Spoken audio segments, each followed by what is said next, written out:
So a little exercise to understand the difference of where things fit together.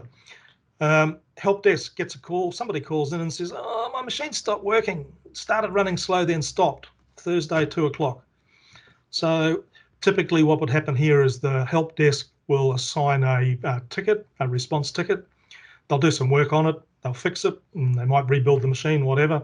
They carry on, problem gone. But a little bit later, about an hour later, they get another one. So first off, they rebuild the machine, then they get some more calls. We're starting to build up a pattern, but does the system or do the people involved, do they recognise it? So we're seeing something starting to happen, but we don't know what it is. So the action's taken.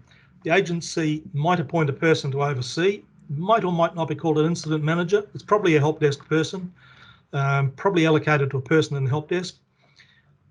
I'll just go back a screen. So 2 o'clock and 4 o'clock events happened. The 2 o'clock and 4 o'clock tickets probably go to different team members in a reasonable team, might not be associated, may not recognise it. So we've got something going on which, as you'll see in a moment, is actually quite closely related, but not easy to actually put it together. So Friday morning, things start getting really busy, and help desk did a bit of sleuthing. They found that it's a piece of malware called QBot. It's also called QuackBot. A couple of days ago, since then, it's been getting progressively worse. More machines crashing. IT can get them going, but then they start failing again. We've found that, well, IT found that it was exfiltrating, which means stealing data. So screen captures, keystrokes. It propagates around the network. It reinfects after removal.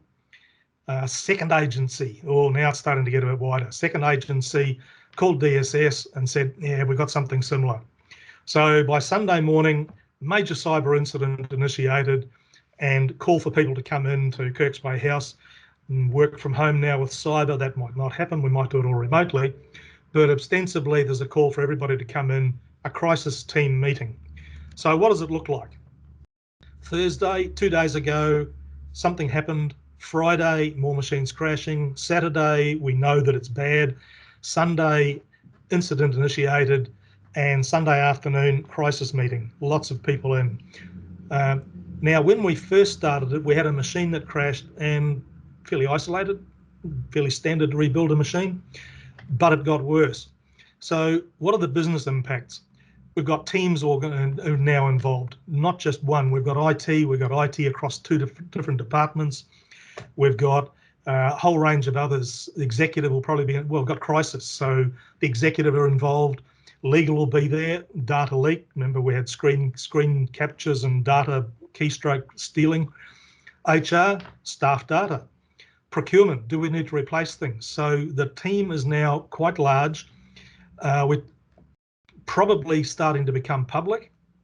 So then we have PR involved. What are we going to tell the public? What are we going to tell the minister?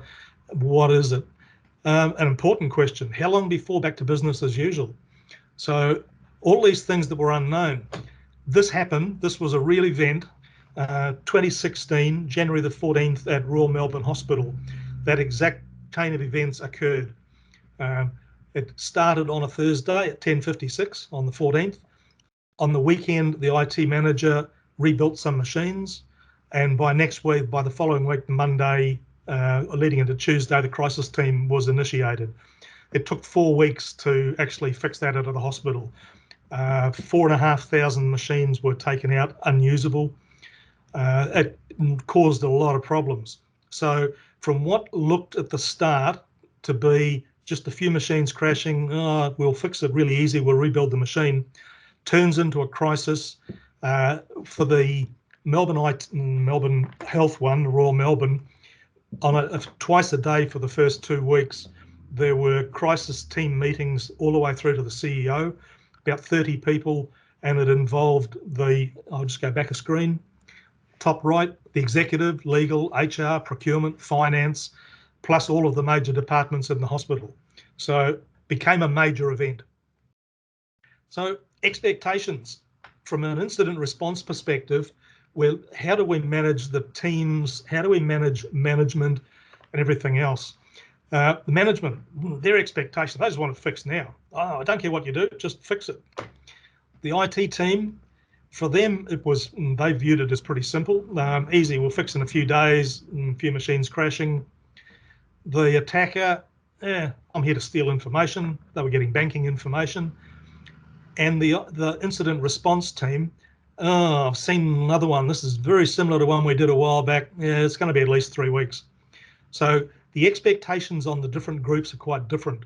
The incident management team, which is where DSS comes in, from the point of managing incidents, basically they sit in there and they're involved in managing the expectations across those groups. Difficult to manage the expectations of the attacker. It's a matter of understanding the attacker and what they're after.